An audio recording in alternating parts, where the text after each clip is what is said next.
Karon ika-33 na Domingo sa katuigan. Ang 33 mao kana ang edad ni Jesus sa siya namatay. Karon po doon na kita sa katapusan sa kalendaryo sa simbahan. Naara na kita yung sa Domingo mag-iulap next Sunday ang kapistahan sa Christ the King. Unya bago na ang kalendaryo. Tungod niini ang atong mga pamanandong mahitungod sa katapusan. Di ba pahinumdum kitang tanang tao na ay katapusan?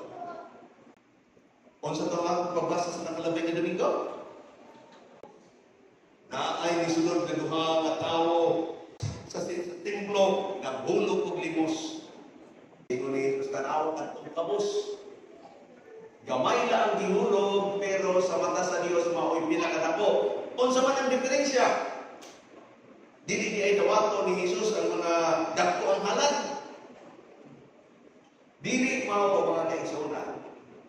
Ang kinatan-aw ni Jesus ang kadako sa gugma magikan sa kasing-kasing mantang siya nabuhulog. Kung ikaw maghahatag man lamang ka nga sige nimo bagulbol kay napupukus ka gabay ayaw paghatag. Kay dili mao ikalipay sa Dios.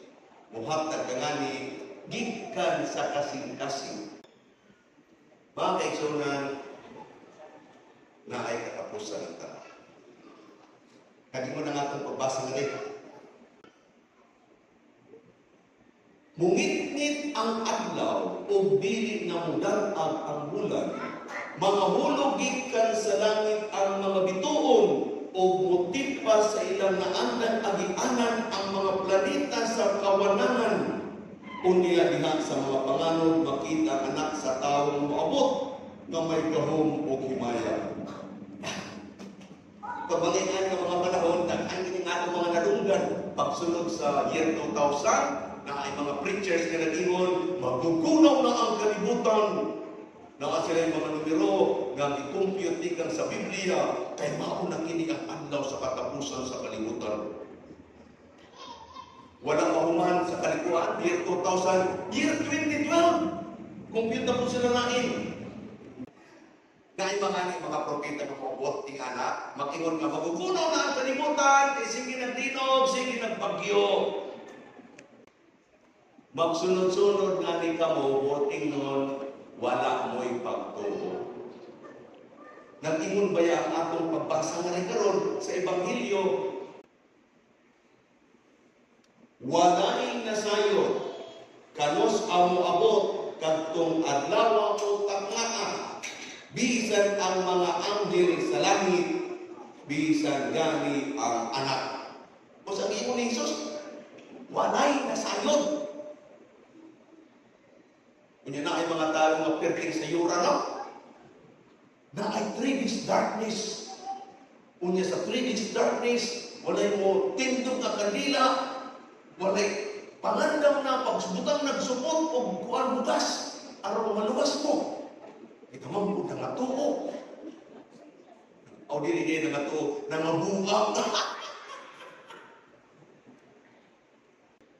Ngano ina magkontrahon si Jesus, nga nagtingkon si Jesus, wala na hibalo kanos ang matatapos ang kalibutan. Kaya never ang simbahan na lisa, mahitungod ning katapusan sa kalibutan. Tinuon ang simbahan mao kiniingon, tao ayaw kalisang sa katapusan sa kalibutan. Eh kung matatapos ang kalibutan, huwag kay labot. Ang imong pagiglabutan kung matapos ang imong kinabuhi. Halimbawa karon, kung naay anghel nga moabot karon, moingon, Brad, tikang sa pagsermon ni Padre, tulo na lang ka oras ang imong nahibibili sa man imong buhaton. Kung ingaan ka karon, pag uli ninyo nga sa inyong balay, naana na kay tulo ka oras nga nahibibili ko kuhaon ka na sa man imong buhaton. Mao na mas importante nga pagkat. Ayaw kalisan sa katapos sa kalibutan, ang kalisani ang katapos sa imong kinabuhi. Di pa pahinumdum kita, tao na ay katapusan. Ang giingon diha kanato, mga timailhan lang ang na ay katapusan ang tanan. Dili ka na moingon nga, makita nga ninyo nga ang adlaw wala nang gawas, matatapos na ang kalibutan. Dili, mga tigaman lamang na siya. Timailhan lamang nga na ay katapusan ng tanan. Maski ang adlaw na ay katapusan, maski ang bulan na ay katapusan, maski ang kabukiran na ay katapusan, kung kining tanan na ay katapusan, ayaw kahadluki. Kaya ang buot ingon, kung sila tanan na ay katapusan, labaw ikaw.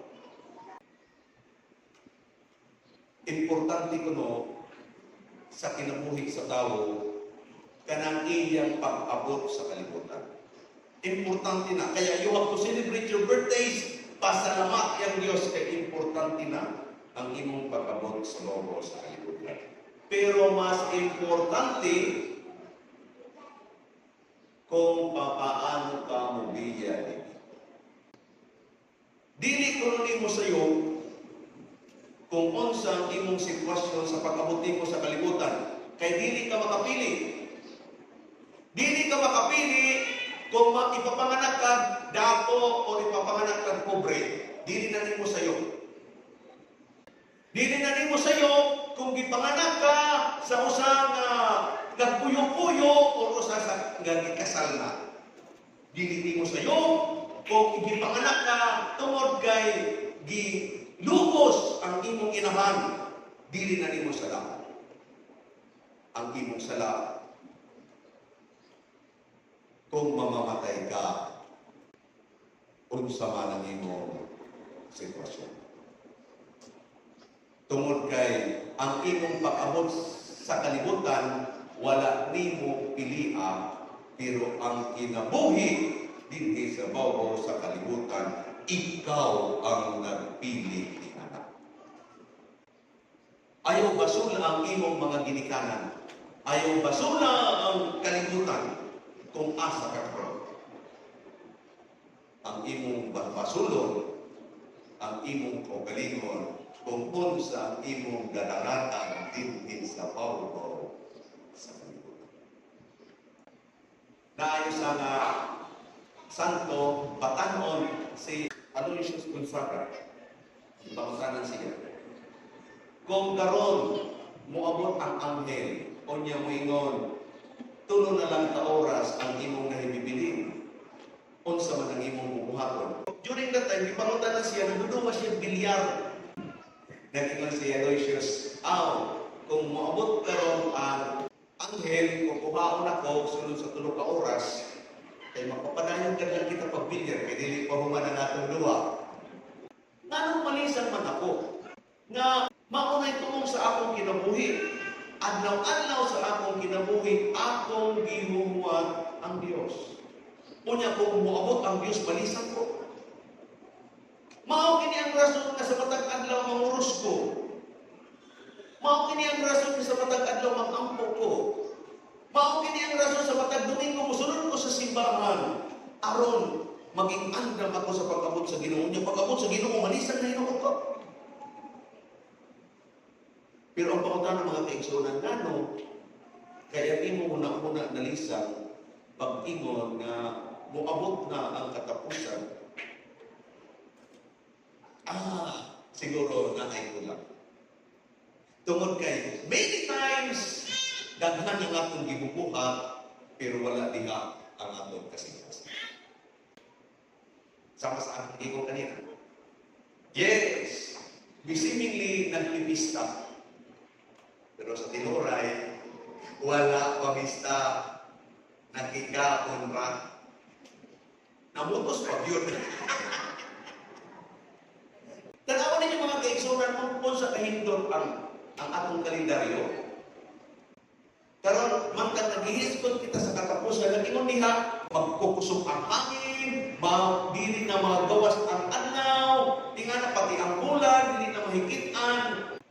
Unya, pag-ian nga mga panahon, mangkang nahumalan ko kita niinig tanan, tinuod no? Tanawa lang karon. Ang adlaw, dili pa mo gawas. Nga naman, kay bagyo man. Dili man ang normal, nanghadlok ang tanan, ano? Pasalamat na naman kita nga dili ka nato naglalkon. Kung dili ka nato naglalkon ang bagyo, makikita ninyo ang atong mga kahadlok Ginoo kanos ang kini matatapos mao na ba kini ang katapusan. Dili mo gawas ang adlaw. Maski gabi, maski pa full moon pagawas nimo wakulan. Ngano man, kawakulan. Di pa pahinungdon ka tawo. Mao kini ang may katapos sa katapusan. Kuan lang kini practice. Practice. Di pa pahinungdon ka ayaw magpalabi na ay katapusan ng tanan. Imagine na lang inyong kaugalingon. Perting kusog ka sa hangin kay bagyo. Tapos ang tubig nitaas na. Niabot na sa imong libo. Di ba? Ang imong paminaw, wala ko'y mahihimo. Maski kung sa limo ka kusog, I am helpless. Kung sa may boting noon, naadi ay mas gamhanan pa kaysa kanino. Pagpaubos tao, kay mao ka na ang sitwasyon. Mga pahinong lang kini. Pero mga kaisura, ayaw na kita pagpahilayo. Nagto kita sa atong kaugalingon. Kanang focus kay Ebanghelyo, ibutang nato diha sa imong kinabuhi. Ato nga ning butangan istorya, ang atong Ebanghelyo karon, ang atong Ebanghelyo karon mo ay katapusan. Mao kini sinugdanan. Sa sinugdanan, maayo ang paggawa sa adlaw, maayo ang iyang init, ang bulan, hindot kaayo, ang mga bituon, ang hangin, hayahay, tingana po ng tao. Ang tao, pagsugod, cute, bata, nagtitikadako, nagtitikagwapa, nagtitikagwapo, nagtitikahindot ang iyang pangit, nagtitikaayo ang iyang buhok. Ako ka na, nagsashine, nagtataas kayo, kunya pagkabot dito, full na ang pagbuwan sa adlaw, sobrang ang iyang kainit, ihana, ang tao kusgan, powerful, mabaskog, he can do everything, mao ka na ang tao. Pero maabot na nga ni ka ng ang adlaw, hinay-hinay na namapaw, ang bulan, dili na muhatag o tama nga kahayag, ang mga bituon murag ng alisang na mao ka na, ang tao, mahigit na niya maingon nga, ngano kay sa una, ang akong mungat-tunganin ko sa merkado, ako mang mamemorize ang tanan nga akong palitonon. Karon, dili naman. Nagsusugod na, hinay-hinay. Sa una, kaya na ako pas-anon ang usaka sa ako nga kupras. Karon, naglisod naman ko. Uy, naghinay-hinang na kapaw ang adlaw. Sa una, kaya na ako mudakan.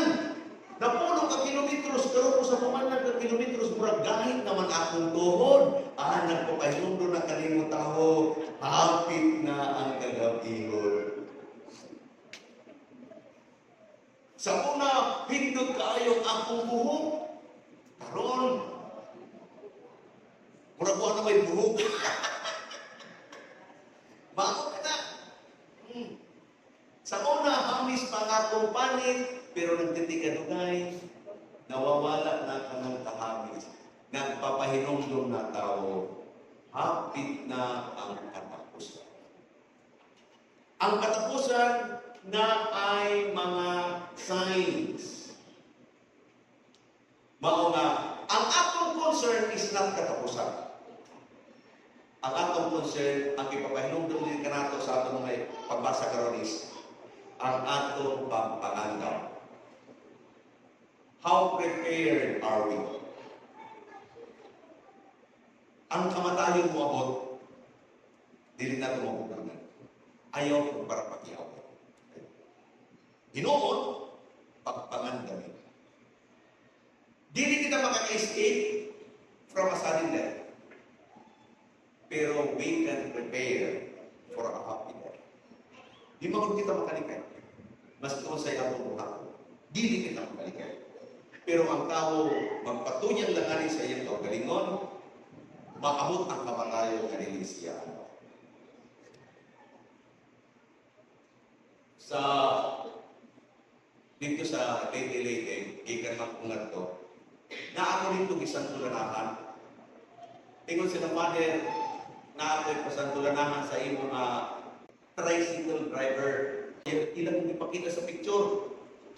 Uy, murag nahigit na ako ni siya. Tricycle driver ko man kini siya. Ako ang lawas, wapuhon. Gidala ko niya nga sa ilang balay. Na ay cancer. Pagtanaw na ako dito, imo ko asa man kini siya. Imo siya Father siya. Kini manimao. Within 3 months, ang iyang maayong kalamas ngadto sa utot balat na tama. Ingon ko, nahita ko kini kaniya. Kung sinahita ko, mamurag, di ba ko makatuo? Nga mga kini siya. Father, mao na nansi. Kada din. Pag-abot na ako dito, dili na siya makasulti. Imo kung ano ka inyo pa mag-ihuwat na dili na siya makasulti bago pa mo nagtawag ng pare. Wala nahin mo na ako maka-istorya siya. Bawa na tao. Ayaw pa-tagyan. Kaya, maayo na kung hinay-hinayon kita sa Diyos, pagpasalamat kung hinay-hinayon ka. Kaya makakapagpangandam ka. Dapat mga nadutan ng mga tao na nag-ingon, Father, kung ako mamamatay, hindi ko gusto magpasilbi. Gusto ko katong namatay na ko. Katong wala lang, katong kalit lang, katong wala lang, murag natulog lang ko na humana, namatay na ko. Tingnan ko sa ilaha, hoy. Kung kanako, itatabo kanako, siguro that is the saddest death na pwedeng mahitabo kanako. Basig mamatay ko nga dili malipay kung ang nga kamatayon. Ang gusto ko nga kamatayon, kanang hinay-hinay mo, nagtitikaluya ang akong lawas, nakaawat akong sakit. Nga naman, katong hinay-hinay, hangko sa robot ko nga, Ginoo, surrender na ako, wala, kuhaan na. E gano, uy, mga teksonan, nahadlok lang kita sa kasakit. Pero ang kamatuoran, kung mao ka nakakamatayan ng imong gusto, ako pangutana, kung unya sa pag-ulit mo, maligsan ka diha sa kalsada, ganahan ka na. Wala'y sakit, kay kabala ka. Uy, dili ka. Kaya nga no, sa tinuray, dili ka pa. Kaya ang tao, mantang naapay mo na una, naapay kusog, ang iyang ipapaningkamutan, kanang kalimutanong kinabuhi. Mao ka na. Mantang naapay kusog, ako pala siya, naapay mo na una, makikong pala siya, makikaway. Mantang naapay kwarta, sige lang. Na ako'y nanggitan sa Facebook during the time of pandemic. Picture lang siya sa isang ospital. Katong babae na ay dalang bag na mamahaling na bag. Tapos, sa iyang katubangan, naa ang doktor, naa ang mga nurses. Pero kining babae sa picture, nakatalikod, tapos ang kwarta naglupad, ang kwarta dagan ang kwarta sa ubos, ang iyang kwarta naglupad. Ang mga doktor o mga nurse nagpakatindo, ang babae nakatalikod, palakaw na. Ako ibasa ang nasa ubos, nakaingon dito sa ubos. Kini nga babae, dato, binganto sa ospital. Ang iyang babuno sa kwarta, nakikisuri niya sa doktor. Ingon siya, Dok, bayrang taka maski pila kami yun. Tambalinang ang akong sakit. Ingon ng doktor, pasensya na. Maski pa pila nga kwartang imong ihatag ka nako, wala nang yun ko mahimo sa imong sakit. Kaya imong sakit wala pa madiskubrihi ang tambal. Ang gibuhat sa babae, iyang ginukot ang iyang bag na puno sa kwarta, o iyang gilabay na sa taas ng diyan nag-ingon siya, unsa man di ay ang gamit niining kwartang tanan. Kung dili man lamang makahatag ka nako, makadugtong sa akong kinabuhi. Di dili man nani ngayon, kaya pumalit og tambal sa akong sakit. Karon, hinay-hinay ko mawawala mantan akong kaatubang ang akong salapi. Wala man di ay gamit. Ang mga doktor o mga nurses nagtanaw na lang kay maski sila, dili sila gusto mukuha sa kwarta nga iyang gilabay. Kay wala jud man di ay gamit makatabang kung ikaw hapit na ang katapusan. Mga panaiso ang realidad.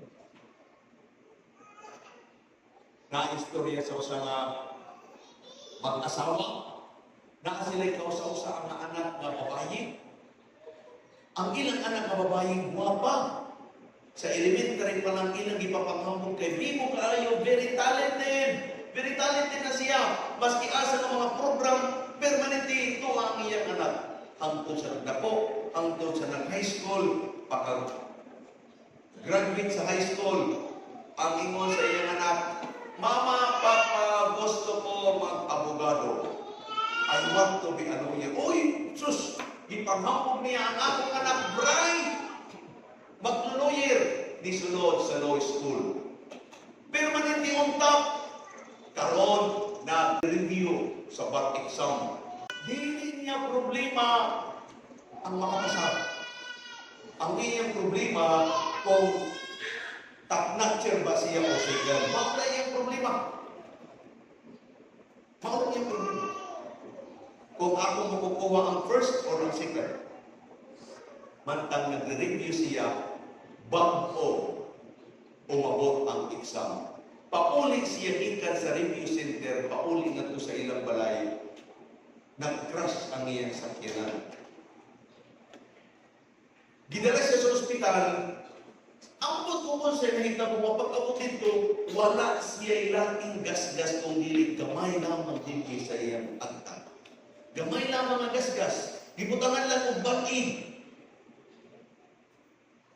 Perting lipaya sa mga ginikanan, kaya ang akong anak walay damage. Tapos pagbisita nila natin sa ospital, nag-ingon sila, anak, kumusta ka naman? Nag-ingon ang anak, kinsa ka mo? Kinsa man ako? Nag-unsa man ko? Kare, nabugma ang kalibutan sa mag-asawa. Nangita sila glaking ang mga doktor. Alon, magtakbaran ang ilang anak. Kaya ang akong anak magtataknan siya sa bar. Ay, very bright kini. Mas kiyasa sila paingon, wala na matambali ang ilang anak. Dinuhol sila nato sa pari, naghihilap. Father, unsa man kini kay tabog ka namo? Ingon ang pari, nagpapahinundom lang ka na nga dili kitang nagbubuhod sa akong kinabuhi. Taga, sa tanan nga atong gibubuhat, kinahanglan na ang kita sa grasya sa Diyos. Kung ang tao nasa grasya sa Diyos, wala siya ikatapusan. Walay kabalakan. Ano kaya nababalaka sila sa ilang anak? Nga dili na magtatap sa bar exam, tungod kaya ilang kaingon nga ang ilang dignity, ang ilang honor naka-attach dito sa diploma sa ilang. Naging ko ng parang dili, ang atong dignity bilang tao na adiha sa atong pagiging anak sa Diyos. It doesn't matter kung naa kay kwarta o wala kay kwarta. It doesn't matter kung ikaw ang pinaka-bright o ikaw ang dili. It doesn't matter. Ang importante na ng imong oras, imong puso, imong gihatag sa Diyos. Si Marian Singer, daghan ang iyang kwarta artista sikat. Pero ano kay si Jose Maricha, dili na siya nagkakanta sa mga concert. Kabalo mo kung asa siya? Tuwa siya sa Forbes Park, Makati. Tuwa ang balay. Adlaw-adlaw nagsisimba siya. Ang simbahan dito sa San Antonio de Padua, ginudumala sa mga Franciscans, pakutan nito si Padre de Canonoy. Kaya ilan ang simbahan. Perting na to ang simbahan. Ang ilan dito salmist, si Jose Maricha. It doesn't matter kung siya pinakahindot ang Moses na sikat sa katawhan. Daghan ang kwarta nga iyang nadadawat. Wala na'y value sa Ginoo. Kinsa ang valuable sa Ginoo? Kadtong sintunado, pero nagkanta sa salmo. Mas valuable kadto sa atubangan sa Ginoo. Na ay nag-inong ako, Father, maubaw ko kay maglili minister ako. Kunya, ting-ani lang ang akong nahibawan, kakatawaan ra ko sa mga tao. Ingon ko, huy, pabangin ang to. Sa tumangan sa Diyos, it doesn't matter kung daghan ang imong diploma, gipalakpakan ka sa katawhan. Mas maayo pa kining tawo nga walay diploma, pero ang nanggawa sa iyang baba ulo sa Diyos. Sa usa sa akong mga parokya nga giadtuan, na ay hindi nga ito ka na akong acquire na ginila. Father, dili na may makanta sa choir, anuman, ingon sila kay mauwaw mi, kay giinaan mi sa mga tao. Hoy, wak mo'y uwaw. Pakanta-kanta mo sa simbahan, sintunado man mo. Ingon ko sila, ayaw mabalakan. Nauwaw mo nga ang atong choir sintunado. Mas kauwaw nimo nga maayo ang imong boses, pero wala nimo gamita sa Dios. Mas bulangan kadtong sintunado, pero naningkamot na magdaig sa Dios. Tawo na ay katapusan ng tanan. Dili ka susuklon sa kung unsa ang imong kaya buhaton. Susuklon kita kung unsay imong nabuhat. Ang igsusukol ka nato, dili ka ng our capacity to do. Pero what have we done? Sa katapusan, mangungutan ang Diyos. Kung naa ka na sa atubangan niya, what have you done? Pag naipatay, usually ako kini ginagamit nga istorya. Tinukod kini experience na ako. Nakasayin ko sa kaibiran. Tapos, usang barangay dito, nagkanto sa ako sa opisina, Padre, na kami namatay. Among ilulubog ko niyang hapon. Tingnan ko, okay ka. Kung sa may problema na to, Father, pwede di mo misahan? Walang problema. Father, dito lang sa among kapilya. No problem mo man to kung sa kurasa. Ino sila ka. Unyang alas 3 na lang hapon, Father. Nga naman? Kay humanaan ni Ana ang lumon. Kaya magpapahimo kong may lumon. Okay, umanto ko alas 3. Pagkamunta ko manto, ako na andar na sila sa kapilya. Akong trabaho na, pagkamunta ko dito, ako tamang tan-awon ang namong sa patay. Pagtanaw na ako, hala, matanaw! Matanaw ba? Lalaki. So nakutan ako, ilan ang iyang edad? Ingon sila, Father, 25 anyos. 25 anyos? Dapat pa ang lawas. Ingon ko nga ako sa may kinamatay. Ingon sila, Father, nasunog ang atay. Ingon ko, kisa may nagsumba. Ingon sila, Father, dili, uy! Father, nag-ininom. Ingon ko, dili ka. Kapanukan ko ni anak, kaya lang, ang dili na ako ma-imagine is, 25 anyos, nag-ininom, namatay, nasunog ang atay. Dili kayo, nakamagin ko nahigitan ng mga tao na mo inuman. Nag-abot man sa 60. Nag-abot man sa 70. Nag-abot man sa 80. Kining tao, 25 anyos pa lang, namatay na, nasunog ang atay. Wala na siguro kinigimuha. Wala man siguro kinipagsugod pag ginong ka ng pagpangalaan, ano? Wala man siguro iputan dito sa iyang supuntan buhay. So ako po kita na, karos naman din siya nagsugod pag-inom. Magbanakbanan na lang kita siguro mga 15 years old. Kaya bawa ka na ng mga kabatan mo na 15 years old, mura na sila correct, inom-inom, solo sa karilyo. Ikaw po, kung 25 anyos, ibanan o 15 anyos, pila po may balansi.